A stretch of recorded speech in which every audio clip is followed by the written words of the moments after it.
जिलाधिकारी का हो रहा है सोशल मीडिया पर फोटो वायरल। धोरैया प्रखंड का किया औचक निरीक्षण। कल बांका जिलाधिकारी अंशुल कुमार के द्वारा धोरैया प्रखंड का औचक निरीक्षण किया गया, जहां पर उन्होंने धोरैया अस्पताल में व्यवस्थाओं का जायजा लिया तथा जो भी कमियां देखी गई उन कमियों को यथाशीघ्र दूर करने का निर्देश दिया। धोरैया अस्पताल में उन्होंने काफी समय बिताया। इसके बाद लौटने के क्रम में धान काट रहे किसानों से मिलकर काफी देर तक उन्होंने बातचीत की। किसानों की समस्याओं को उन्होंने काफी नजदीक से जानने का प्रयास किया। धान के खेतों के बीच में जिलाधिकारी बांका का यह फोटो दर्शाता है कि बांका जिला अब नित नए कीर्तिमान को स्थापित कर रहा है। वर्तमान समय में बांका के विकास में इनकी महत्वपूर्ण भूमिका कही जा सकती है। कल धोरैया प्रखंड के औचक निरीक्षण के बाद वह धोरैया अंचल कार्यालय भी पहुंचे, जहां पर उन्होंने कार्यालय के कागजातों को देखा। इसी कड़ी में आने के क्रम में कस्तूरबा विद्यालय धोरैया में बच्चियों को कबड्डी खेलते देख उन्होंने गाड़ी रोककर वहां का निरीक्षण किया। स्कूल में पढ़ रही बच्चियों से भी उन्होंने बात की, परंतु कस्तूरबा आवासीय विद्यालय में गंदगी को देखकर जिलाधिकारी ने नाराजगी व्यक्त की और वार्डन को साफ सफाई रखने का निर्देश दिया। इसके बाद वो कृषि कार्यालय पहुंचे। वहां भी गंदगी का अंबार देख BAO एवं लेखापाल पर काफी नाराज हुए एवं उनका वेतन बंद करने का आदेश दिया। वहीं अस्पताल के निरीक्षण के दौरान अस्पताल की व्यवस्थाओं को देखकर जिलाधिकारी काफी खुश हुए। उन्होंने अस्पताल में ECG जांच तथा बंद पड़े एक्सरे को चालू करवाने की बात कही।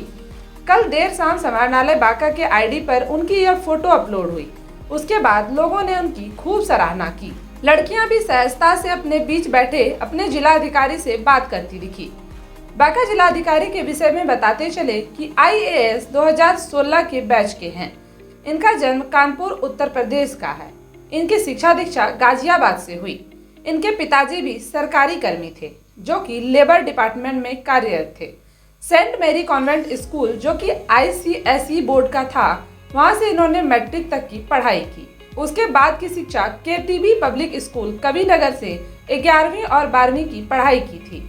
उसके बाद 2012 में इन्होंने बीटेक किया मोतीलाल नेहरू टेक्निकल इंस्टीट्यूट इलाहाबाद से। चूंकि पिताजी सरकारी कर्मचारी थे, तो इसकी वजह से कई वरिष्ठ अधिकारियों का इनके घर पर आना जाना लगा रहता था। इसे देखकर इनके मन में सिविल की तैयारी करने की, देश सेवा करने की इच्छा जागृत हुई। साथ ही साथ इनके पिता हमेशा इनका हौसला बढ़ाते रहते थे कि आप में वो क्षमता है कि सिविल सेवा निकाल सकते हैं। इलाहाबाद में जब मजिस्ट्रेट का काफिला देखते थे, तो अपने दोस्तों के साथ चर्चा किया करते थे कि हम भी मेहनत करेंगे, प्रयास करेंगे और इस मुकाम को हासिल करेंगे। 2012 में बिना तैयारी के उन्होंने सिविल सेवा की परीक्षा दी, मगर उन्हें कामयाबी नहीं मिली। वर्ष 2013 के द्वितीय प्रयास में सिविल सेवा में PT निकाल लिया। इनके लिखने की स्पीड धीरे थी, जिसकी वजह से मेंस के एग्जाम में 60 नंबर की परीक्षा ही छूट गई। इसकी वजह से इनका मेंस में सिलेक्शन नहीं हो पाया।